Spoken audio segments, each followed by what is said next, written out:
మరి మాజీ ఎమ్మెల్యే మెతుకు ఆనంద్ గారు ఇంతకుముందే గవర్నమెంట్ హాస్పిటల్ సందర్శించినట్టున్నారు. ఇంతకుముందే మీటింగ్లో ఉన్నప్పుడు ఫోన్లో చూడడం జరిగింది, వాట్సాప్లో. మరి వారు చెప్తా ఉన్నారు, సంవత్సరం అయిపోయింది, డబ్బులు మొత్తం కొడంగల్కేలా, మరి వికారాబాద్కి ఏం రావా, మరి అదేవిధంగా కేసీఆర్ కిట్లు ఇస్తలేరు, అవి ఇస్తలేరని చెప్తున్నాను. నేను మాజీ ఎమ్మెల్యే గారికి మెతుకు ఆనంద్ గారికి సూటిగా ఘాటుగా ఒకటే చెప్పదలుచుకున్నాను. అయ్యా మాజీ ఎమ్మెల్యే గారు మెతుకు ఆనంద్ గారు 10 సంవత్సరాలు, 9 సంవత్సరాలు 10 సంవత్సరాలు మరి టీఆర్ఎస్ ప్రభుత్వం ఉండే, మరి మీరు కూడా ఎమ్మెల్యే చేసారు. అంతకుముందు సంజయరావు గారు కూడా ఎమ్మెల్యే చేసారు.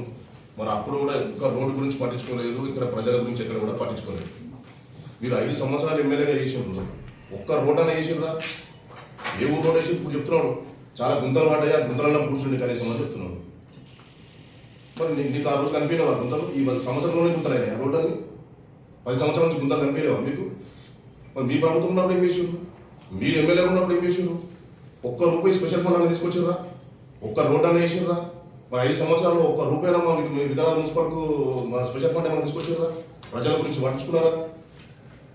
అయ్యా ఎమ్మెల్యే మాజీ ఎమ్మెల్యే మెతుకు ఆనంద్ గారు, కేసీఆర్ కిట్లు ముఖ్యం కాదు, ప్రజల గురించి పట్టించుకునే నాయకుడు కావాలి, రోడ్లన్నీ కూడా చేయడానికి కావాలి. మేము ఇప్పుడు తీసుకొని వస్తున్నాం, ఉడా అనే ఒక సంస్థను ఏర్పాటు చేసిన మన ముఖ్యమంత్రి రేవంత్ రెడ్డి గారు ప్రసాద్ ఆధ్వర్యం లోపల ఉడా అని చెప్పి వికారాబాద్ అర్బన్ డెవలప్మెంట్ అథారిటీ అని చెప్పి ఒక సంస్థను ఏర్పాటు చేసి ఇంచుమించుగా 4,000 నుంచి 5,000 కోట్ల రూపాయలు వచ్చే అవకాశం ఉన్నది.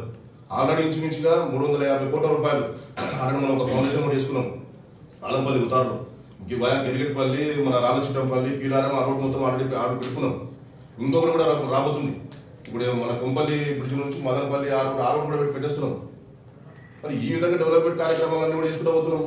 మరి నువ్వేం చేసినావు? మేము తీసుకొచ్చినా మీకు కళ్ళు కనిపిస్తారా?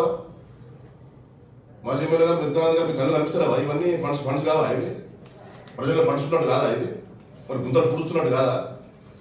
అరే బ్రిడ్జి మీద మీరు ఎమ్మెల్యేగా ఉన్నప్పుడు బ్రిడ్జి మీద పేద అందరం పడి ఉండే, మా కిషన్ నాయక్ అనేది తీసుకొచ్చి 2 టిప్పర్లు అదేసి డస్ట్ స్టేషన్ దాంట్లో వెట్ మిక్స్ స్టేషన్ ఆయన కూర్చుండు.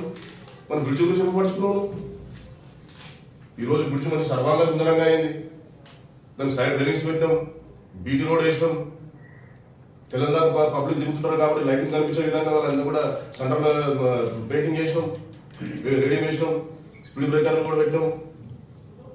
మరి ఈ విధంగా మేము వర్క్ చేసుకుంటూ పోతుంటే మీరంతా కూడా మీకు కళ్ళు కలుస్తారే అంటున్నాయి ఎమ్మెల్యే గారు. మీరు ఏదో రాజకీయాలు ఏమంటే చేయండి, మేము వద్దున్నాం. కానీ ఏదో మీకు విచిత్రంగా మాట్లాడడం కరెక్ట్ కాదు. ఇది పద్ధతి ప్రకారంగా మాట్లాడండి. మేము కరెక్ట్గా చేస్తే మేము అప్రిషియేట్ చేయండి, మేము సంతోషపడతాం. ఇవన్నీ ఫండ్స్ తీసుకొని వస్తున్నాం. మరి మీరైతే ఎప్పుడు కూడా ప్రజలను పట్టించుకోలే, ఏ ఒక్క రోడ్ వేయలే, ఏ ఒక్క గుంత కూర్చోలే, మరి దాని గురించి చెప్తలేదు. మరి ఇంకో విషయం కూడా చెప్తా ప్రజలందరికీ కూడా ఈరోజు ఈ పత్రికాముఖంగా, మీరు ఎమ్మెల్యేగా ఉన్నప్పుడు మీ ముఖ్యమంత్రి కల్వకుంట్ల చంద్రశేఖరరావు గారు కేసీఆర్ ముఖ్యమంత్రిగా ఉన్నప్పుడు మొత్తం తెలంగాణ రాష్ట్రాన్ని మొత్తం అప్పుల ఊపిలోకి నెట్టేసారు. 7 లక్షల కోట్ల రూపాయలు అప్పు చేసి పెట్టారు. వాటిని మిత్తి కట్టడానికి మళ్ళీ అప్పు చేసిన పరిస్థితి ఏర్పడుతుంది ఈరోజు. మరి ఇన్ని అప్పులలో కూడా ఈ విధంగా సంక్షేమ పథకాలు ఒకవైపు, ఇంకోవైపు అభివృద్ధిని కూడా ఈక్వల్గా తీసుకొని పోతున్నటువంటి ఘనత ఈరోజు రేవంత్ రెడ్డి గారి, ముఖ్యమంత్రి రేవంత్ రెడ్డి గారి, స్థానిక శాసనసభ్యులు గడ్డం ప్రసాద్ కుమార్ గారిది. మరి ఈ విధంగా మేము మన వికారాబాద్ నియోజకవర్గాన్ని కాదు రాష్ట్రాన్ని కూడా అభివృద్ధి చేసే కార్యక్రమం తప్పకుండా కాంగ్రెస్ పార్టీ తీసుకుంటుంది. కాంగ్రెస్ పార్టీ అంటే ప్రజల పక్షపాతి, తప్పకుండా ప్రజల కోసమే ఆలోచన చేస్తుంది. ముఖ్యంగా బీద ప్రజల కోసం ఆలోచన చేస్తున్నాం. ఇప్పుడు ఇందిరమ్మ గృహాలు కానీ ఇందిరమ్మ గృహాలు తీసుకొని వస్తున్నాం. రేషన్ కార్డు, మీ ముఖానికి ఒక రేషన్ కార్డు ఇచ్చారా పబ్లిక్? అప్పుడు గుర్తురాలే. మీ అందరూ కూడా తెలుసు, ఒక్కొక్క ఇంట్లో ఎప్పుడో మన వైఎస్ రాజశేఖర రెడ్డి ఉన్నప్పుడు రేషన్ కార్డు ఇచ్చినాం. వైఎస్ రాజశేఖర రెడ్డి పీరియడ్లో రేషన్ కార్డు ఇస్తే అప్పటి నుంచి వరకు పెళ్లి చేసుకొని మళ్ళీ పిల్లలు కానీ మళ్ళీ ఒక్కొక్క ఇంట్లో 2-3 ఫ్యామిలీ 3 ఫ్యామిలీ అయినాయి. అట్లాంటి బీదవాళ్ళు మీకు గుర్తుతారు కదా, వాళ్ళ రేషన్ కార్డు ఎందుకు చేయలేదు? మరి పెద్ద డబుల్ బెడ్రూమ్ కట్టిస్తామని చెప్పి మీ ముఖ్యమంత్రి పొంగనాలు పలికే ఆలోచన. మరి పొంగనాలు పలికిన ముఖ్యమంత్రి ఎక్కడ పోయాడు? మరి మీరు ఎక్కడ పోయారు? ఒక ఇల్లు కట్టించారా మీ ముఖానికి? ఆ రాజకీయ పక్కన సీకులు కట్టించి పెట్టేసారు, ప్రజాధనాన్ని మొత్తం వృధా చేసారు. ఒక్క డబుల్ బెడ్రూమ్ కట్టకపోతే ఈరోజు మేము వచ్చిన తర్వాత ఇందిరమ్మ గృహాలు తీసుకొని వస్తున్నాం, రేషన్ కార్డు ఇస్తున్నాం, రైతు రుణమాఫీ కూడా చేసినాం, 78% చేసినాం. ఇంకా మిగతా రైతు రుణమాఫీ కూడా 100% చేస్తామని మా ముఖ్యమంత్రి గారు చెప్తున్నారు. మా ముఖ్యమంత్రి గారి మీద, మా పార్టీ మీద మాకు పూర్తి నమ్మకం ఉన్నది. తప్పకుండా 100% రైతు రుణమాఫీ కూడా చేస్తాం. ఈ విధంగా కార్యక్రమం తీసుకొని పోతున్నాము. మెతుకానంద్ గారు ఏదో నోరుమని చెప్పి ఇష్టం వచ్చినట్టుగా మాట్లాడితే ఎవరు ఒప్పుకునేది లేదు. దానికి సరైన సమాధానం తప్పకుండా చెప్తాం. మరి ఇంకొకసారి కూడా ఇంకొక విషయం కూడా చెప్పాలి. మొన్న టీఆర్ఎస్ భవన్లో కూడా ప్రెస్ మీట్ పెట్టిరు.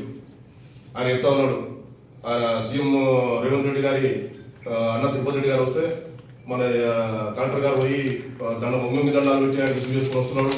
ఆయనకి ఏం పదం ఉంది, కనీసం ఎమ్మెల్యే కూడా కాదు కదా, ఎట్లా అవుతాడు, ఎట్లా చేస్తాడు, ఏం చేస్తాడని చెప్పి. అరే ముఖ్యమంత్రి ఉన్నాడు, ముఖ్యమంత్రికి అన్న కాబట్టి గౌరవించుకోవచ్చు. తను తప్పే ఉన్నది. ప్రతి ఒక్కదాన్ని వక్రీకరించుకుంటూ మాట్లాడడం, ప్రతి ఒక్కదాన్ని తీసుకుంటూ కూర్చుంటే ఎట్లా? మరి అదేవిధంగా మీ ముఖ్యమంత్రి కల్వకుంట్ల చంద్రశేఖరరావు గారు కేసీఆర్ ముఖ్యమంత్రి ఉన్నప్పుడు ఇదే సిద్దిపేట కలెక్టర్ గారు కాలు మొక్కిండు. అన్ని వీడియోలు వచ్చింది, అన్ని టీవీలలో వచ్చింది. మరి ఒక కలెక్టర్ గారు ముఖ్యమంత్రి కాలు మొక్కొచ్చా? అంటే మీరు చేసిన సంసారం ఇతరులు విచారణ ఏంటది? చాలా మంది చెప్పి మీ అందరూ తెలుసు, పత్రికా మిత్రులకు తెలుసు, అదేవిధంగా ప్రజలకు కూడా తెలుసు. అప్పుడు ముఖ్యమంత్రి కేసీఆర్ గారు ఉంటే షాడో ముఖ్యమంత్రి కేటీఆర్ అంటుండే, మొత్తం కేటీఆర్ కనిపిస్తుంది. వాళ్ళు కనిపిస్తుంది కదా మీకు? గురిగింజలు కిందేమో చూసుకోవాలంటే నా సొంత నలభై కదా అన్నట్టుగా మీ గురించి మీరు ఆలోచన చేసుకోండి. ఫస్ట్ ఇంతకుముందు ప్రభుత్వం మీరు నడిపించిన 9 సంవత్సరాలు, మరి అప్పుడు మేము ఏం చేసినాము, ఈరోజు మీరు వాళ్ళు ఏం చేస్తున్నాము? ఒక పెద్ద మనిషి కాబట్టి కలెక్టర్ గారు గౌరవం తీసుకొచ్చి ఉండొచ్చు. మరి ఆ రోజు కేసీఆర్ గారు కలెక్టర్ గారు ముక్కు తప్పు లేదు, మరి ఈరోజు కాలు యూజ్ చేసుకుంటే తప్పునా? మొత్తం ఆ రోజు వాళ్ళ